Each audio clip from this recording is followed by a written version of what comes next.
Hi everyone, welcome once again to our Grade 10 Physical Sciences. Our focus today will be on atoms and compounds. Surely we had a well-deserved break. Welcome again to the second term. We shall be focusing today on the knowledge area, matter and materials, the last aspect of it, which is based on atoms and compounds, as I've indicated. Hopefully we are fresh and ready to go for the second term. Right. Let's get right on to it, people. As I've said, our focus is atoms and compounds. Right. Right. As you can see from the screen, matter is the core idea, the big idea. However, we must remind ourselves that matter consists of small indivisible particles, which are the building blocks. So this is the basic unit of matter, which is the atom. Right. Basic unit of matter, or the building blocks, if you may want to refer to it. So these are the building blocks of matter.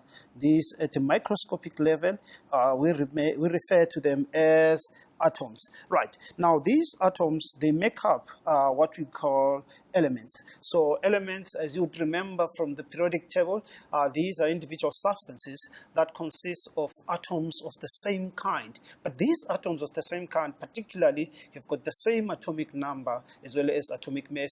We're just trying to throw some bit of caution there, because remember, some atoms of the same element may differ in terms of the atomic mass. Remember the isotopes, which obviously come to mind. So elements is what you find in the periodic table, your hydrogen until calcium. You know, the first 20 elements that we've described. So these are elements, or they consist of atoms of the same kind. In other words, atoms make up elements, but these atoms must be of the same kind. Right. We also spoke about compounds in the first term. If you talk about compounds, remember compounds, they consist of atoms of different elements that consist of forces that join them together in a way that they make up substances which are a bit complex than atoms, because there is some bonding that is involved as far as compounds. So compounds are also pure substances, as you can remember. Compounds are also pure substances. Water is an example. Calcium chloride is an example. So these are pure substances. The same applies to elements. Elements are also pure substances, because we said they are not mixtures. In other words, they consist of atoms of the same kind, but these are atoms of different kinds. Different atoms that consist of forces that keep them together. So these consist of different atoms. Hence, we said atoms are building blocks of all matter. So in other words, elements are also made of atoms. Compounds are also made of atoms. Right. We also spoke about the chemical formula, which will be also our focus for today. In terms of chemical formula, remember, the names that we use to refer to specific substances are also very important, in the manner that we also go back to the periodic table and use symbols to write chemical formulae of different substances. Let's take, for example, water. We use H2O. So that's pretty much what we're talking about. Right. We're also going to talk about molecules today. Molecules are very key, because molecules can be of compounds. Molecules can be of compounds or elements. So we need also to pay careful attention to that, which will be one part of our discussion in today's session, of which, now that we spoke about compounds and molecules, elements of the same kind, or atoms of the same kind, can actually join together or be held together by forces, which forms giant structures. So this chemical bonding is very, very critical. And there are three types of bonding that we've spoken about. We've got covalent, right, which we shall also discuss briefly today. We also have ionic bonding. These are the different types of bonding. And also we have metallic So these are the three types of bonding that we shall discuss in detail today. Right, let's go straight to the core focus of the key concepts that will be very relevant as far as our lesson overview is concerned. Now, I want us to pay careful attention to the various aspects that I've mentioned for the purpose of today's lesson, so that at the end of the day, we achieve our set of objectives, atoms and compounds. That's the core focus of today's lesson. Right, moving on to the key concepts. Right, we shall talk about elements. Elements, we're saying these are pure substances. Right, remember, pure substances are those chemicals or substances that are not mixtures. Remember, in the first term, we spoke about heterogeneous, homogeneous mixtures. And in mixtures, there are no proportions, just maybe to bring that again so that we can draw a comparison between pure substances, mixtures. And remember, pure substances can either be elements or compounds. Elements which are made up of atoms of the same kind, as well as compounds which consist of different elements that are chemically joined together, which we spoke to bonding, which is also very important. Right. So these are pure substances. An element, a pure substance that can not be broken down into simpler form. Say, for example, we have calcium. Calcium consists of a specific type of atom which makes up this substance. In other words, it's not going to be scientifically or practical for us to break down calcium further without it losing its properties. We know that these atoms that make up these pure substances, which we refer to as elements, consist of these subatomic particles. But our focus is that as far as elements are concerned, they are made up of these atoms which are indivisible. If something cannot be broken down, sometimes we refer to it as indivisible. So this is another word, indivisible. This is another term for cannot be broken down, indivisible. Okay? In some sources, that's how they would refer to it into simpler form. So an example is calcium. We can take gold as an example. We can take silver. Any substance that we find in the periodic table can serve as a typical example of a pure substance, which we refer to as an element. Hence, we refer to it as the periodic table of elements. Right. Elements are made up of the same type of atom. Right. Now, the same type of atoms, let's be careful that sometimes we have atoms of the same element with different atomic mass as a result of different number of neutrons. We call these isotopes. Something just to bring to the fore so that the emphasis is that these atoms must be of the same kind, definitely not the isotopes. Right. Now, let's look at compounds. Compounds, these are groups of two or more, and they must be different, that are held together by strong forces. Now, if we talk strong forces, we also referred to the ionic bonding that you would have maybe dealt with to school as far as the first term part of matter and materials. So as far as these strong forces, we can talk about ionic bonding.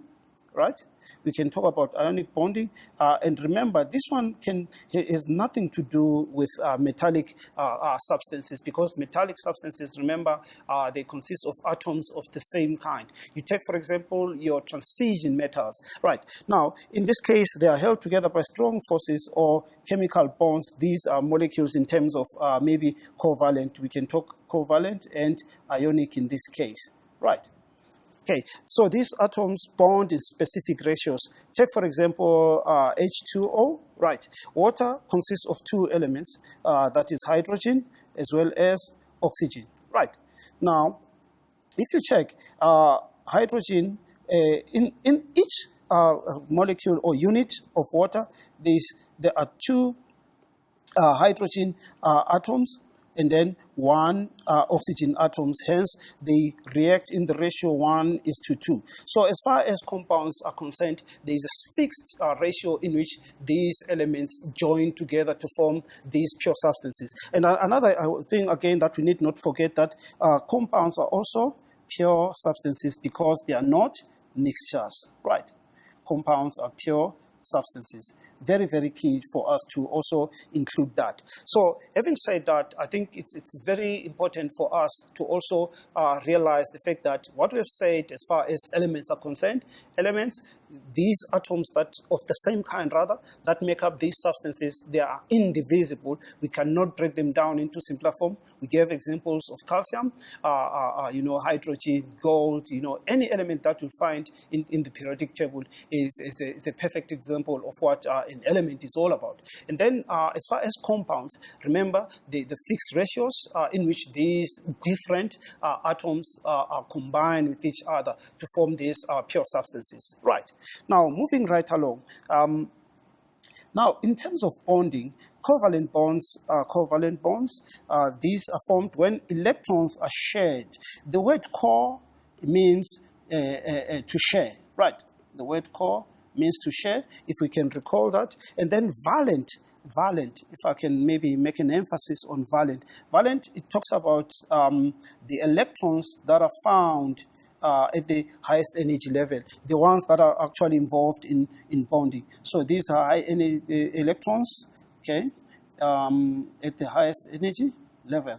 Electrons at highest, okay, energy level, or which we refer to as the orbitals, right? So, in other words, core, it means sharing of electrons at the highest energy level. But these are particularly between atoms. It can be atoms of the same kind. So, in other words, we've got molecules, right? Molecules are formed as a result of covalent bonding. So, molecules can be molecules of elements, okay? They can be molecules of elements, okay, or molecules of what? Compounds. In other words, what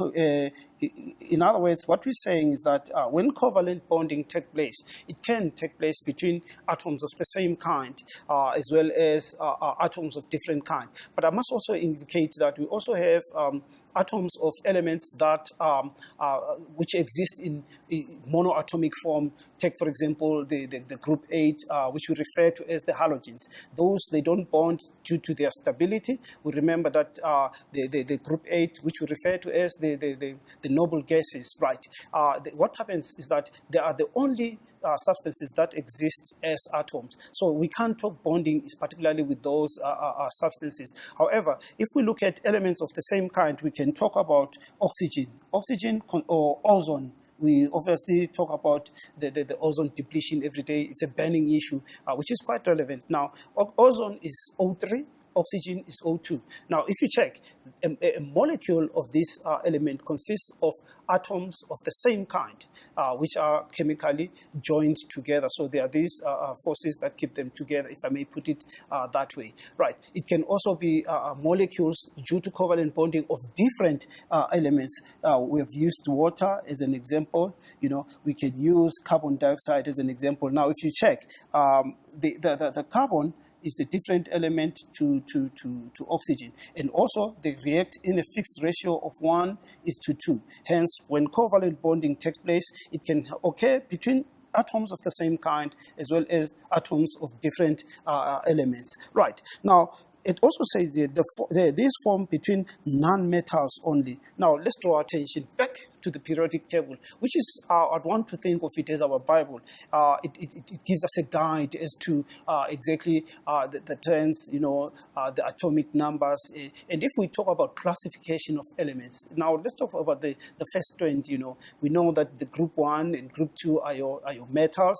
Then you've got the transition block, which are still metals. And then as you go further to the right of the periodic table, we've got semi-metals as well as non-metals. Now, what are we saying? We're saying that covalent bonding takes place only between atoms of non-metals. If you check, carbon and oxygen are non-metals. Hydrogen is, yes, it's in group 1, but hydrogen is an exception. It's also a non-metal as well as oxygen. So it can only take place between non-metals only. These are the typical example. We've mentioned oxygen, ozone, hydrogen, sulfur, water, petrol, which we call, it's referred to as octane, which is an organic or a hydrocarbon, which we shall discuss later in the 12th grade. Right. So covalent bonding, that's as far as it goes. Right. The most important thing now is to take home is that as far as covalent bonding, it takes place between atoms of nonmetals, and these atoms are chemically joined together. They can be of the same kind, they can be of different kind, right? And what they form what is called the molecular structure, which we shall discuss after our short break.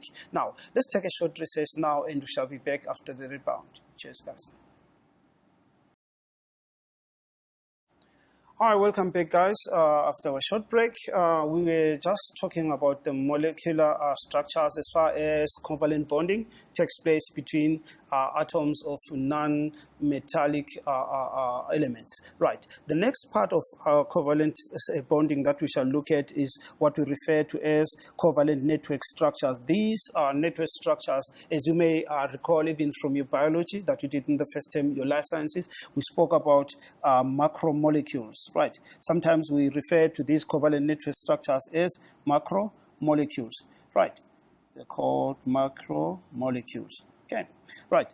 Having said that, they consist of millions. Now, in terms of quantity, remember we said these are macro. Macro means large scale, big, huge, comparatively in size, if you want to think of it that way. Right. So they consist of millions. Still, it's nonmetals because it has to do with covalent, which has to do with the sharing of electrons at the highest energy level. Right. So the atoms are bonded together by covalent bonds. So it means they overlap each other, these high energy orbitals, to form bonds. Right. It's a large and repetitive crystal. Sometimes we refer to them as the crystal structures or the network crystal structures, which consist of atoms that are bound together by strong covalent forces. So still, now, if you contrast this or compare it to the molecular structures that we discussed before the break, we agreed that as far as these molecular structures are concerned, it has to do with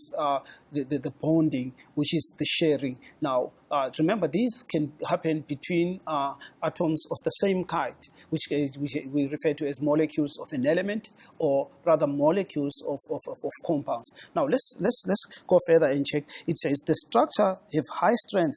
These are, I would want to think of them as the physical properties. Now, because they are giant structures or macromolecules, they are stronger compared to these, which are most often liquids, in gases, except for sugar, of course, it's solid at room temperatures. Now, they've got high boiling points, high density, which we discussed as the physical properties in the first term when you looked at physical properties of materials. So I'd want to think of these macromolecules as giant structures which are comparatively have got higher strength, boiling point, melting point. You'd even think of density as one physical property. That's to touch base with that. Now, let's look at the typical examples of these macromolecules. Right.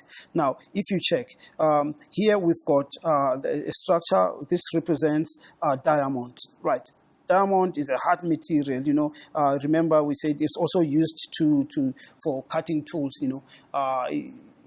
because of its high strength relatively. So it is a very much useful everyday application. Now, because we said that they've got comparatively stronger, they've got higher strength, melting and boiling points, which are the physical properties. So this is it's made up of carbon. Now, these are atoms of the same kind. These are carbon atoms, which are chemically joined together, covalent. But they form a huge structure which we refer to as a macromolecule. Now, you'd want to think of carbon as a diamond, rather as an allotrope. If we talk about allotropes, I think that's another term which is very key. We're talking about substances which are made of the same type of element, but they differ in structure from one to the other. The other allotrope of carbon, if you can think of it, is this one that we have, which sometimes we refer to as graphite, the gray substance which is used even in the pencil lead, So this is a different structure to carbon because of the type of bonding is the same. However, the conditions under which these are formed, they differ one from the other. So these are what we call the giant structures or lattice structures. So carbon forms allotropes such as diamond as well as graphite. So this is a giant structure or lattice structure of a substance. So we call these network structures, covalent network structures. Covalent, why? Because of that which is the bonding. That's covalent bonding between the atoms of the same kind. Now, so this is a giant network structure of an element instead of a compound, because these are atoms of the same kind, right? So this is covalent bonding. Very key also to recognize that fact, right? And then examples of other network structures include diamond and graphite, as shown in the example that, and also silicon 4 oxide or silicon dioxide, which is also a giant structure, and some of boron compounds. Some of them, definitely not all of them, as you'd realize as we go further, right? Okay, so now we've spoke about the two different types of covalent structures, the molecular, which are comparatively smaller in size, and also we've spoke about the network structures, which are giant, which we refer to as macromolecules. Macro meaning big comparatively in terms of unit size. Right. Let's move along. Right. Now, the other key concept, which is also key because we're still talking about bonding, metallic substances, we want to be very careful as far as metallic is concerned, because this also has to do with between atoms of metals. So as we talk about metallic substances and metallic bonding, it has nothing to do with compounds, because these are atoms of the same kind. So the metallic bonding will particularly take place between atoms of the same kind, between atoms of the same kind, right? Of the same kind. So now this is particularly very prevalent with the transition metals, the block of metals in the center of the periodic table, which is very key. As I've said, we shall constantly refer to the periodic table because it kind of guides us as to what exactly is taking place. Now, in terms of classification, when we talk metallic bonding, it has to do with in most cases, it has to do with the transition metals. You take gold, silver, zinc, iron. These are the most common examples of metals in which metallic bonding takes place, and we shall refer to those as metallic substances because they are elements instead of what? Of compounds, due to the fact that it has to do with the same kind of atoms being bonded together. Now, so the atomic nuclei, is always positive due to the occurrence of the protons in the nucleus of the atom. Now, the electrons in the underlying shells are surrounding the positive metal ion, which we have said is because of the protons, and these are tightly packed together and organized as crystal structure, and the outermost orbitals overlap each other. Now, the overlapping each other is what brings about the bonding aspect of it as far as metallic bonding is concerned. That's the valence, which we refer to electrons at the highest energy level or high energy electrons. So valency are those high energy electrons. High energy electrons in terms of the orbitals. So these are high energy electrons which are delocalized. Delocalized, it means, I think in simple language, it would refer to electrons being displaced. They're not going to be confined around that nuclei of the atom. It means the adjacent nuclei between the adjacent nuclei, these delocalized electrons can actually move between them, creating that sense of element of that aspect of bonding, which we refer to as the metallic bonding. Right. Now the smallest particle or the unit that makes up a metallic crystal, right, is what we call the positive metal ion core. So, or alternatively, we shall refer to it as an ion. Right. The examples, like I said, copper, iron, zinc, and silver are your typical transition metals.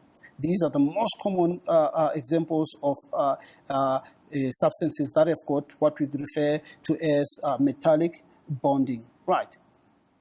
Very, very important. Now, so metallic bonding would only take place between atoms of the same kind, particularly of the metal. I think after all has been said and done, that's what one needs to take home with in terms of metallic bonding. So the three types of bonding that we've looked at is the covalent.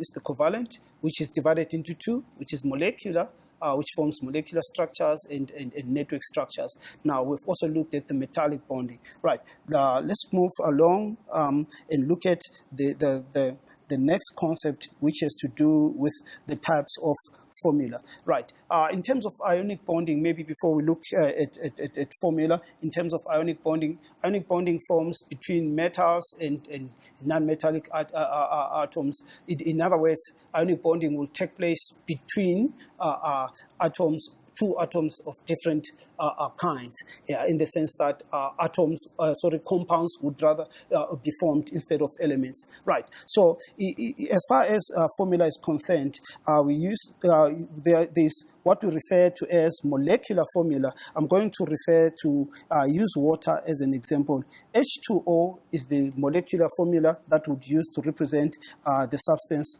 water. Right. Now, this type of formula is the actual number. In other words, it says in a unit of, or in a molecule of water, there are two atoms of hydrogen bonded to one oxygen atom per molecule. Now, then it means if we have a substance like water, would have these chemically joined together, then they will also have their own forces between other. But now our focus for now is rather what the fact that the actual number of atoms of each element in this compound is 2 for hydrogen and 1 for oxygen. So the individual atoms, in this case, we've got 1 atom for hydrogen, right?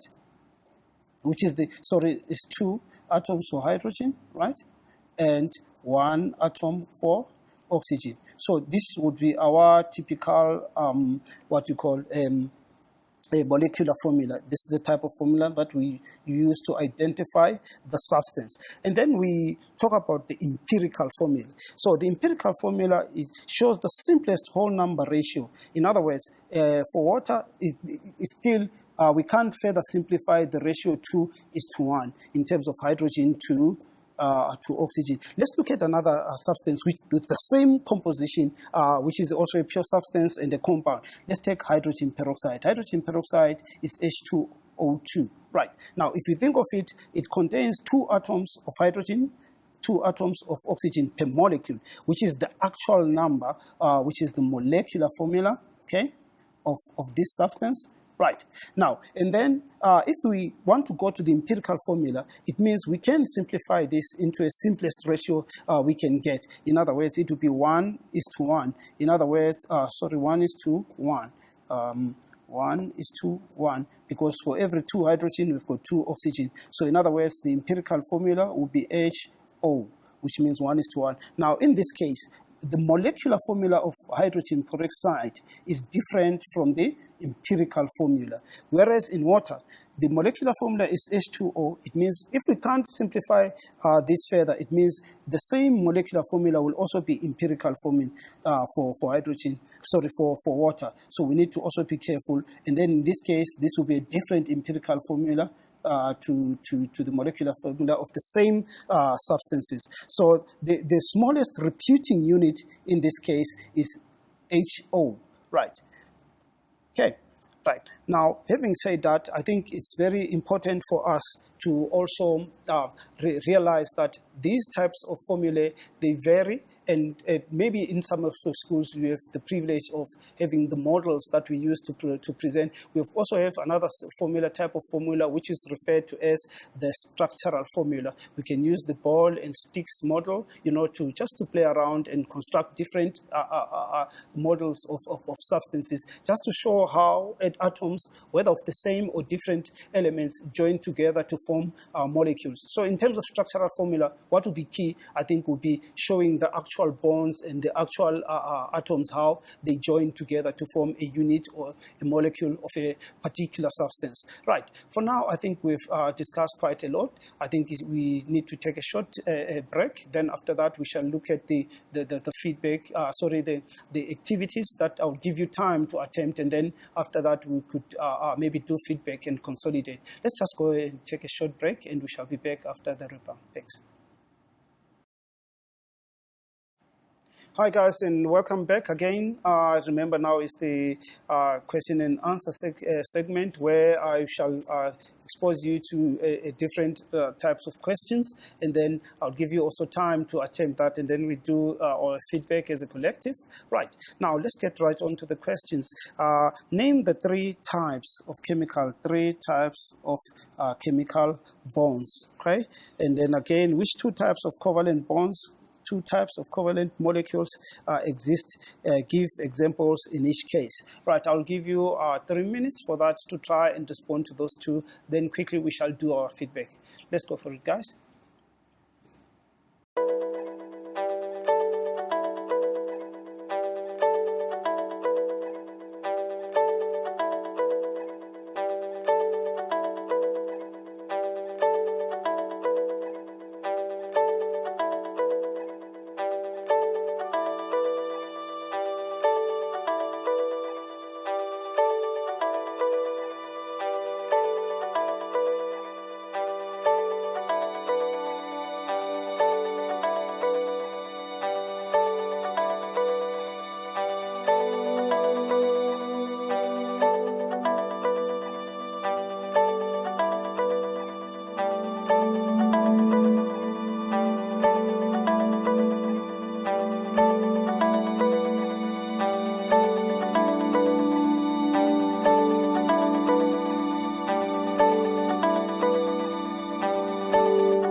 Okay, guys, welcome back. Hopefully, you've made your attempt on the two questions based on the three types of chemical bond. Right, just to get right on to it, we know that we've got covalent bonding, right?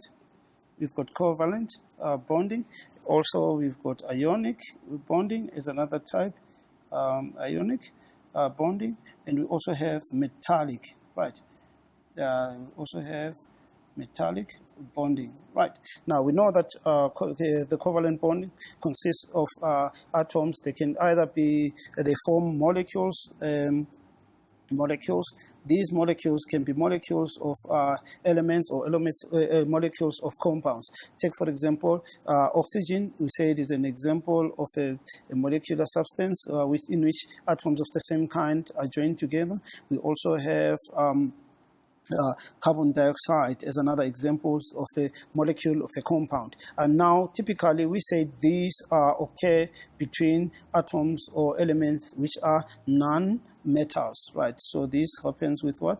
Non-metals, between atoms of non-metals, right? Very key to remember that. And then as far as ionic bonding, we have metals combining with non-metals, right?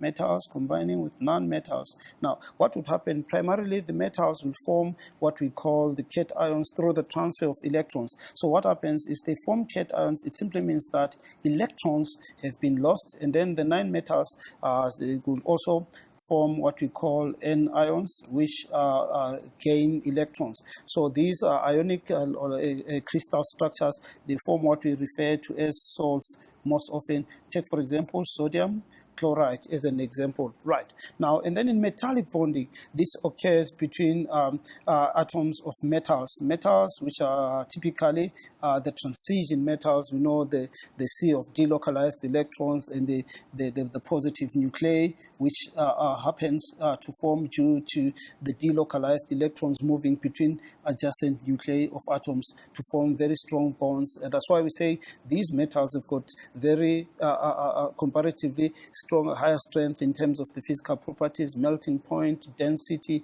as well as the boiling point. Then the two types of covalent molecules that we discussed today are the molecular structures, right? Molecular structures. Right, molecular structures are covalent. They are covalent, most definitely. Molecular structures are examples of such structures is, let's say, carbon dioxide.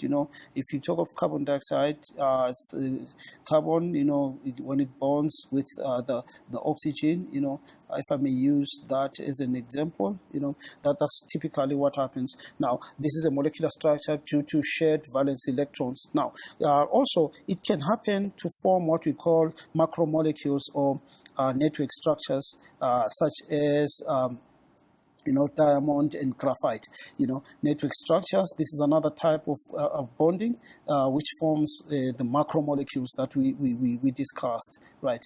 These are macromolecules. Okay. Now, the typical examples of these is graphite. We mentioned graphite. We also spoke about diamond, and also silicon dioxide or silicon 4 oxide, which is typical in sand, glass, and quartz. These are some of the most common materials that are used in everyday life, right? So these are the typical examples. If we can maybe look at the next section of a set of questions, it has to do with also classification.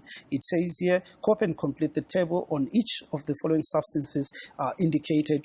Now, the emphasis is the name of substance given in words, so you'd identify the type of bond. Remember the three types that we spoke about, and then also the formula of the substances. Some of these can be elements, some can be compounds. Right. I'll give you say 3 minutes to do that. Then we shall do the feedback together.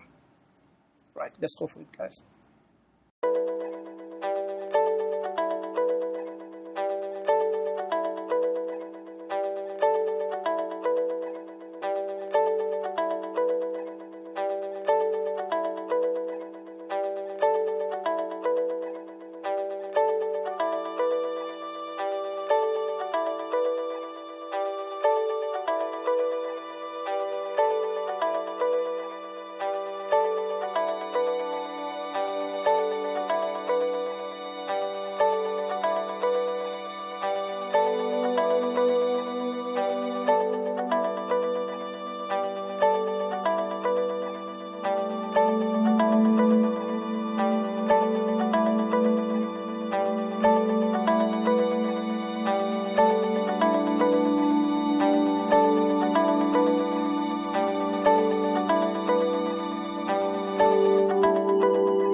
Okay, guys, welcome back again. Surely we've made our attempt on the table in terms of completing the type of bond as well as coming up with the formula of each of the substances that was given based on today's session. Now, let's quickly go right through it. With the first substance is hydrogen bromide. I want you to be very careful. Bromide. It consists of hydrogen and bromine, right? Hydrogen and bromine. Right. Now, and it's bromine, but the name at the end is, if it's a halogen, it will end with the Di instead of an Ne. Now, remember, between hydrogen and bromine, there is sharing of valence electrons. Now, the type of bond in this case will be a covalent because of the sharing. So this is a molecular substance, if you can think of it, right? Hence the formula, because there is one atom of bromine and one atom of hydrogen in a unit of these substances. Hence the formula will be HBr, right? Carbon dioxide, which is something that we have looked into. The di suggests that there are two oxygens. It consists of carbon and oxygen chemically joined together, but there are two oxygen. Remember the sharing of electrons, valence electrons. In this case, the double bond, as we shall discuss later when we do the bonding. So the sharing part, which means this is also another covalent molecular structure, right? Covalent molecular structure. Carbon and then dioxide, that's the CO2. Then gold, the type of bonding. Gold is a transition metal, right? Remember, this is a transition metal in that special block in the periodic table. So because it's a metal and it consists of atoms of the same kind. Now, these is a typical example of what we call metallic bonding. Because we discussed it as an example. So this is a metallic substance or a metallic element. So we just write down the formula unit as AU there, which represents the atom of that element, which is the basic unit of the metal.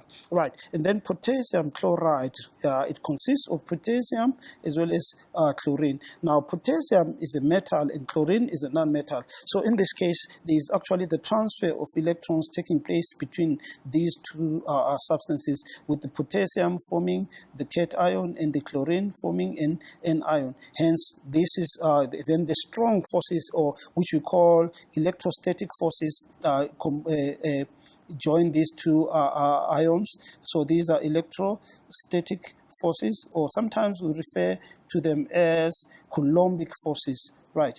Coulombic forces, but the type of bond involved in this case is indeed ionic.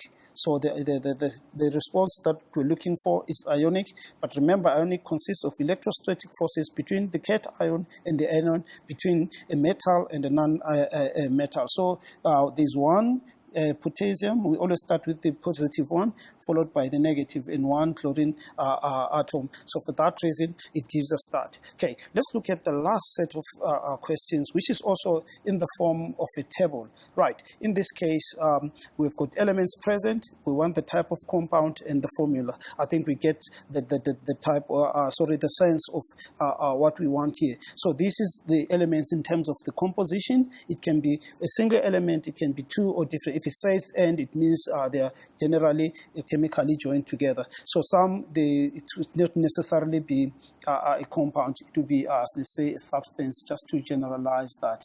Right. Okay, I'll give you 2 minutes for that, and then we will do the feedback and wrap it up. Let's go for it, guys.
Hi again, guys. Welcome back. After our short attempt to this very last program, last question in our question and answer session, let's look at the feedback together. Now, the elements present in this case is magnesium and oxygen. Right. You remember magnesium is a metal, and then oxygen is a non-metal. And obviously, there shall be a transfer of electrons involved. In this case, this is an ionic substance or ionic compound because of the transfer of electrons. Right. Hence, the formula, because magnesium is in group 2, oxygen is in it's called a magnesium 2 plus ion. So for that reason, we get the formula MgO. Right. Then for hydrogen and oxygen, depending on the number, if it was 2 hydrogen and the oxygen in terms of composition, we can immediately think, say, of water, as a substance. We can think of water. Now, water has to do with the sharing of electrons or valence electrons between hydrogen and oxygen, which means in this case, it will give us a covalent molecular compound. So this is a molecular substance. In other words, in this case, it's a compound again. So it will be H2O, right? And then magnesium and chlorine, it has to do again with the transfer. It means once we mention transfer, it takes us to ionic between a metal and a non-metal. So in other words, we've got MgCl2, which is very important. We shall discuss how we come about with the two there in terms of chemical bonding, which is the next lesson that I anticipate. Now, if you look at the copper atoms, this is an element, hence we refer to this as a substance, and this is a transition metal. So indeed, this is a metallic substance. Is a metallic substance. So you just write the unit there, which is the atom, or the formula unit, which is the atom of copper. Then carbon forms what we refer to as the giant molecular, network structure. This is a covalent molecular, network structure. This is a network structure or a giant structure. It can be, let's say, for example, which is covalent again, a network covalent. But this one is a giant structure, which you can think of, they say carbon in the form of graphite, graphite, it's just C, it could be carbon, it could be diamond, just to mention, remember the allotropes that we discussed. So this is basically, these are covalent at the end of the day, which forms a network or a giant structure, like I've said earlier on. Right. Now, this brings us to the end of today's session. There are quite a lot of things that we discussed, but what is it that we take home, as far as chemical bonding and in terms of compounds and atoms of elements? There are three very critical ones. We mentioned covalent, molecular, we also dealt with network structures, which are lattice structures, the giant, which is a molecule. We also spoke about ionic compounds, between metals and non-metals. We also spoke about metallic. So these are the key aspects that we dealt with today. Hopefully this was an interesting session from myself, Temba Ngube. I think we shall meet again in the next section. It's cheers and bye-bye for now.